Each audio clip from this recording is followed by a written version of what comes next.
हाँ, तो नमस्कार मैं प्रिय भाई और बहनों, वापस सब सबका स्वागत है हमारे यूट्यूब चैनल में। जैसा कि आप लोग थंबनेल से ही पता लगा आप लोग को कि क्लास 9 का जो फाइनल एग्जाम आप लोग का चल रहा है 2025 का, उसका आप लोग का लास्ट एग्जाम है साइंस का एवं संस्कृत का। तो आज की इस वाले वीडियो में हम आपके साइंस का ओरिजिनल क्वेश्चन पेपर लेकर के हाजिर हो चुके हैं। आज की इस वाले वीडियो में हम आपके सब्जेक्टिव क्वेश्चंस को भी देखेंगे, प्लस में आपको आंसर की कहाँ से डाउनलोड करना है ऑब्जेक्टिव का यह भी आपको बतला दिया जाएगा। तो वीडियो में लास्ट तक बने रहेगा। वीडियो पसंद आता है तो वीडियो को लाइक जरूर करिएगा, क्योंकि आप देखते हैं लेकिन लाइक नहीं करते हैं। लाइक जरूर कर दीजिएगा और आपका बाकी सब एग्जाम कैसा गया कमेंट करके ज़रूर बताइएगा। आशा करते हैं कि आपका एग्ज़ाम बढ़िया गया है।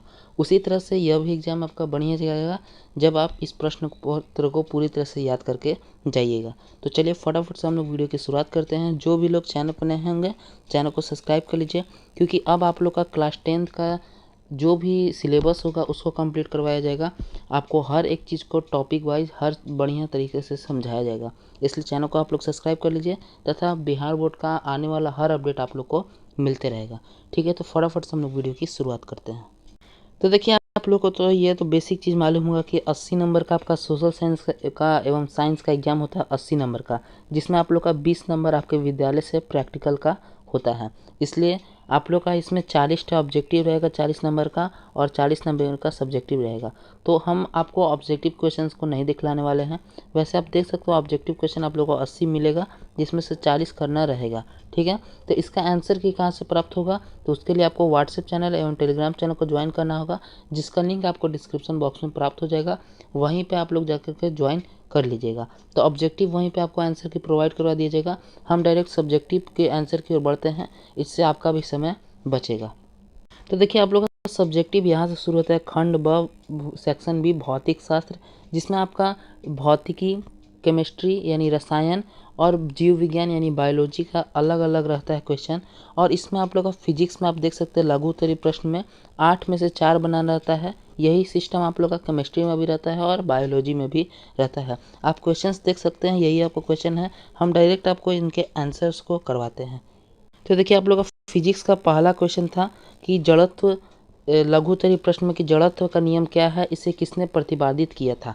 तो आपको लिख देना है कि जिस गुण के कारण कोई पिंड अपने विराम अवस्था या विराम की अवस्था अथवा सरल रेखा में अचर वेग के साथ गति की अवस्था को बनाए रखने में रहता है, उस गुण को उसका जड़त्व कहते हैं। जड़त्व के नियम का प्रतिपादन गैलीलियो ने किया था। ठीक है, तो आप लोग का पूछ रहा था जड़त्व का नियम किसे कहते हैं, तो जड़त्व का नियम का परिभाषा आप लिख देंगे। और उसके बाद आप लोग को इसका इन्वेंशन किसने किया था यानी प्रतिपादन किसने किया था, तो गैलीलियो लिख देंगे। ठीक है, हम पहले बता दे रहे हैं कि इससे सरल परिभाषा यदि आप पढ़े होंगे, आपको मालूम होगा, तो आप वह लिख सकते हैं, क्योंकि आपको एग्जाम में भी बोला जाता है कि यथासंभव प्रश्नों का उत्तर अपने शब्दों में देना है। ठीक है, तो आप यह भी लिख सकते हैं, वरना आपको याद है तो आप खुद का भी लिख सकते हैं। हम सेकेंड क्वेश्चन की ओर बढ़ते हैं। आपका सेकेंड क्वेश्चन है कि चाल और वेग में अंतर स्पष्ट करें। चाल और वेग में अंतर स्पष्ट करना है। अब चूंकि ये 2 नंबर का है, तो इसमें आप लोगों को पहले चाल का परिभाषा लिख दीजिएगा और उसके बाद फिर वेग का परिभाषा लिख दीजिएगा। तो चाल यानी स्पीड का परिभाषा लिखेंगे कि वस्तु की चाल उसके द्वारा प्रत्येक एकांक समय में तय की गई दूरी होती है। इसका SI मात्रक मीटर प्रति सेकेंड होता है। यह नेसेसरी नहीं है, आप लिख सकते भी हैं, नहीं भी लिख सकते हैं, लेकिन इसको लिखेंगे आप तो आपके एग्जामिनर पर ज़्यादा प्रभाव पड़ेगा और आपको ज़्यादा नंबर मिलने के चांस रहते हैं, मतलब पूरे के पूरे नंबर मिलने के चांस रहते हैं। फिर उसके बाद चाल लिखने के बाद आपको वेग लिखना होगा। वेग में आप लिखेंगे वस्तु द्वारा दी हुई दिशा में प्रत्येक एकांक समय में चली गई दूरी को वेग कहते हैं।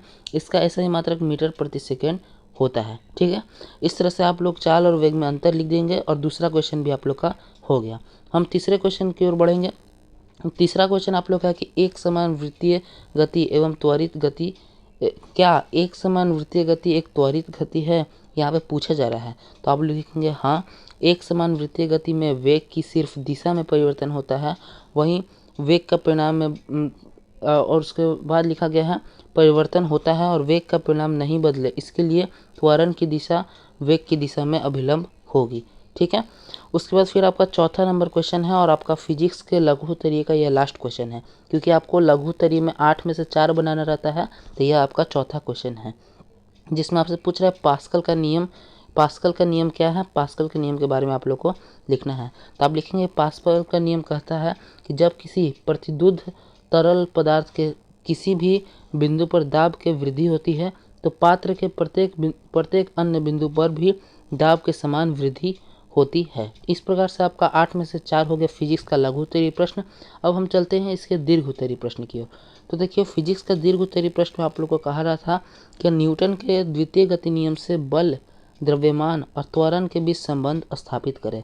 ठीक है, तो आप लिखेंगे न्यूटन के दूसरे गति नियम के अनुसार किसी वस्तु पर लगाया जाने वाला बल वस्तु पर रैखिक संवेग में परिवर्तन की दर के समानुपाती होता है। अतः यह न्यूटन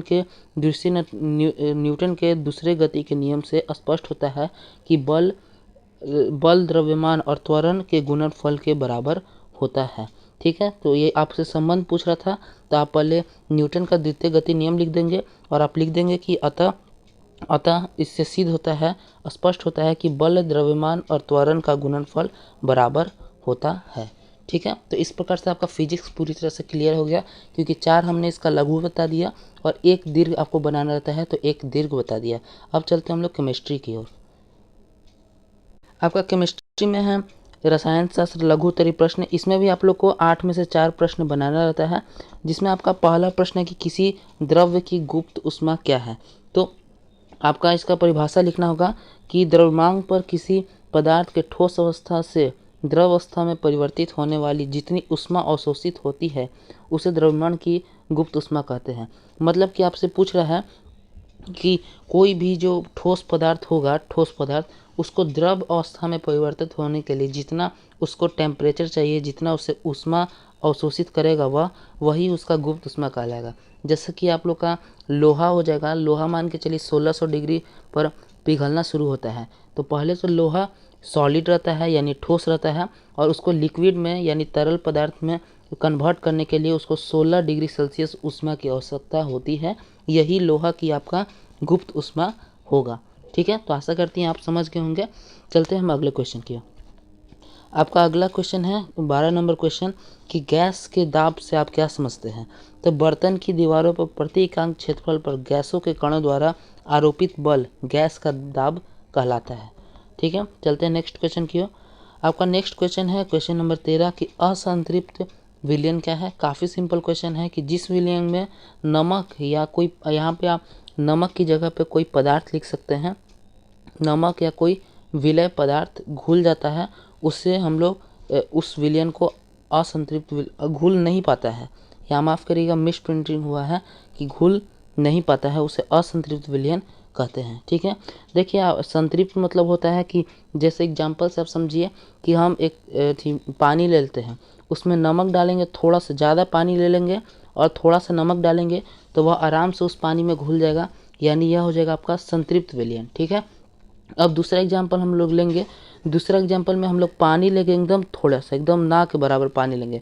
मान के चलिए 1 चम्मच पानी लिए हम लोग, एग्जांपल ले लीजिए, और उसमें हम लोग डाल दिए आधा केजी नमक, तो वह घुल नहीं पाएगा, घुलेगा उसका थोड़ा बहुत मात्रा घुलेगा, पूरी तरह से वह घुल नहीं पाएगा, तो वह असंतृप्त विलयन हो जाएगा। जिसमें आपको लिखना पड़ेगा कि विलयन में पदार्थ, यहाँ पे नमक की जगह पे आप पदार्थ लिखिएगा, पदार्थ घुल नहीं पाता है, उसे असंतृप्त विलयन कहते हैं। यहाँ मिस प्रिंटिंग हुआ है, उसके लिए हम माफ़ी चाहेंगे। चलते हैं हम आपके चौथे प्रश्न की ओर, और इसका लघु उत्तरीय का लास्ट क्वेश्चन है। क्वेश्चन आप यहाँ पे देख सकते हैं, आप कैसे समझते हैं कि ऑक्सीजन एक तत्व है। इसका आंसर इधर दिया गया है कि ऑक्सीजन एक तत्व है क्योंकि अब तक ऑक्सीजन में किसी भी अन्य तत्व की उपस्थिति नहीं पाई गई है। यह शुद्ध ऑक्सीजन की अभिक्रिया शुद्ध हाइड्रोजन के साथ कराई जाती है तो सिर्फ जल बनता है। यहाँ पे हाइड्रोजन होगा, यहाँ भी मिस प्रिंटिंग हुआ है, हाइड्रोजन के साथ कराई जाती है तो सिर्फ जल बनता है। इन्हीं कारण से ऑक्सीजन को तत्व माना जाता है। मतलब देखिए, तत्व आप लोग को मालूम होगा कि तत्व उस पदार्थ को कहते हैं जिस पदार्थ में केवल एक ही पदार्थ का कण होता है, मतलब उसके अणु में कोई और पदार्थ का कण नहीं रहता है, केवल एक ही पदार्थ का रहता है।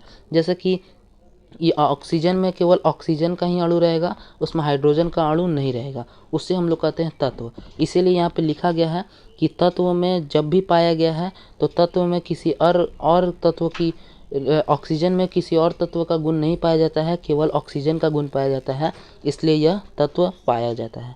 ओके, उसके बाद इसके दीर्घ उत्तरीय प्रश्न की ओर बढ़ेंगे। दीर्घ उत्तरीय प्रश्न में आपका 19वां नंबर प्रश्न है। इसमें दीर्घ उत्तरीय प्रश्न में कि समस्थानिक और समभारिक में अंतर स्पष्ट करें।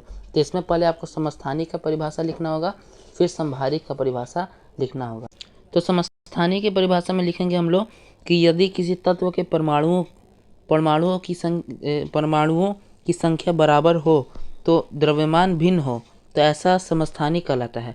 मतलब ऐसा परमाणु, किसी तत्व का ऐसा परमाणु जिसकी परमाणु संख्या बराबर हो परंतु उसका परमाणु द्रव्यमान भिन्न भिन्न हो, तो उसे हम लोग समस्थानिक कहते हैं। और समभारिक की बात करें तो इसमें यदि किसी तत्व के परमाणु संख्या भिन्न हो परंतु परमाणु द्रव्यमान बराबर हो, तो उसे समभारिक कहते हैं। देखिए, एक वो बेसिक सा अंतर दोनों में। इसमें जो समस्थानिक है, समस्थानिक में रहेगा यह कि इसमें परमाणु का संख्या जो है वह बराबर होगा और द्रव्यमान बराबर नहीं होगा। और समभारिक का बात करें तो समभारिक में परमाणु संख्या भिन्न भिन्न होगा लेकिन द्रव्यमान बराबर होगा। ठीक है, यही दोनों में मेन अंतर है। हो गया आपका। अब उसके बाद चलते हैं हम लोग बायोलॉजी में। बायोलॉजी का लघु उत्तरीय प्रश्न शुरू होता है, जिसमें पहला प्रश्न है और 21वां प्रश्न है इसका कि विसरण तथा परासरण में अंतर क्या है। तो विसरण और परासरण में आप अंतर लिख सकते हैं। 2 अंतर लिखेंगे, 2 नंबर का क्वेश्चन है इसलिए काफ़ी होगा 2 अंतर, जिसमें आप लोग को पहला लिख सकते हैं विसरण पदार्थ की तीनों अवस्था गैस, द्रव और ठोस में होने वाली प्रक्रिया है। वहीं परासरण क्रिया केवल द्रव अवस्था में द्रव्य पदार्थों में होती है।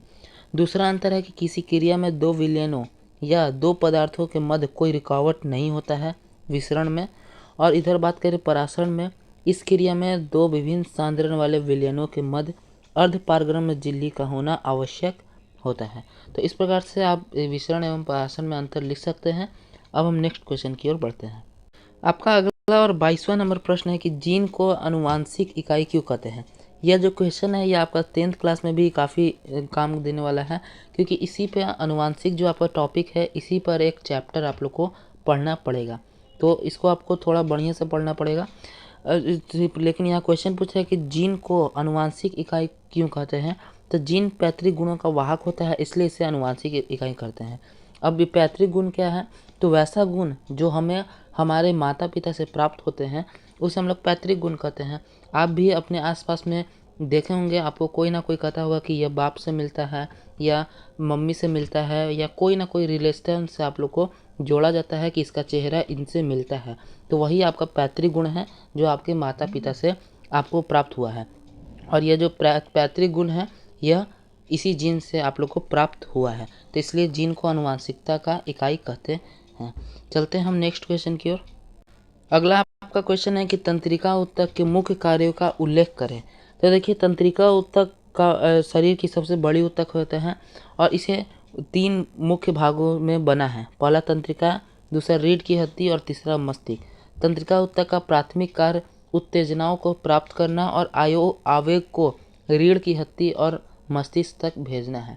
मतलब सिंपल भाषा में, आप कोई भी चीज़ देखते हैं या आपको ठंड लगती है, आप कोई सुनते हैं, तो ये जो सारा चीज़ है ये आपके, जैसे आपके पैर में कोई चींटी काटता है तो उस पैर का जानकारी आपके दिमाग तक कैसे पहुंचता है, तो इसी तंत्रिका ऊतक का कार्य है कि आपके शरीर के हर अंगों का जानकारी आपके मस्तिष्क तक यह पहुंचाने का कार्य करता है। जिसका यही कार्य है कि उत्तेजनाओं को प्राप्त करना। उत्तेजना मतलब कि आसपास का जो आपका एटमॉस्फेयर है, आपके शरीर में कोई भी चीज़ हो रहा है उसको प्राप्त करना और उसको मस्तिष्क तक भेजना। ठीक है, तो यह भी आपका हो गया। अब आपके चौथे प्रश्न की ओर बढ़ते हैं। आपका क्वेश्चन यहाँ पे दिया गया है कि पल्स पोलियो कार्यक्रम क्या है। इसका आंसर इधर दिया गया है कि यह कार्यक्रम के तहत 5 वर्षों के कम आयु के सभी बच्चों को पोलियो समाप्त होने तक हर वर्ष दिसंबर और जनवरी माह में ओरल पोलियो टीके की 2 खुराक दी जाती हैं। और ये जो आपका पल्स पोलियो कार्यक्रम है यह कई दिनों से चलता आ रहा है और अभी भी चलता है। इसके बारे में आप इतना लिख सकते हैं। इस प्रकार से आपका बायोलॉजी का लघु कंप्लीट हुआ। अब आपका बायोलॉजी का केवल दीर्घ उत्तरीय प्रश्न है। चलिए इसको भी कंप्लीट करते हैं। इसका दीर्घ उत्तरीय प्रश्न है कि जाइलम ऊतक की रचना एवं कार्यों का वर्णन करें। तो जाइलम ऊतक के बारे में का कार्य आप लिख सकते हैं इस प्रकार से। और इस प्रकार से आप लोग का पूरा साइंस का क्वेश्चन पेपर कंप्लीट हो गया। आपको सब्जेक्टिव बतला दिया गया, फिजिक्स का, केमिस्ट्री का, बायोलॉजी का, लॉन्ग और शॉर्ट दोनों चीज़ बतला दी हमने। ऑब्जेक्टिव के लिए हमने आपको बतलाया कि आपको व्हाट्सएप चैनल ज्वाइन करना होगा। हम ऑब्जेक्टिव इसलिए नहीं बतलाते हैं क्योंकि हमें वीडियो बनाने में भी टाइम लगेगा और आपको उस वीडियो को देखने में एक हफ्ते टिक लगाने में भी टाइम लगेगा, इसलिए डायरेक्ट हम आपको आंसर की प्रोवाइड करवा देते हैं जो कि आपको व्हाट्सएप चैनल में प्रोवाइड हो जाएगा। तो डिस्क्रिप्शन में दिए गए लिंक से जरूर जुड़िएगा। बाकी जल्दी ही आपको संस्कृत का वीडियो प्राप्त होने वाला है, इसलिए आप चैनल को सब्सक्राइब करे रखिए। बाकी हम मिलते हैं आपसे नेक्स्ट वीडियो में, तब तक के लिए जय हिंद जय भारत।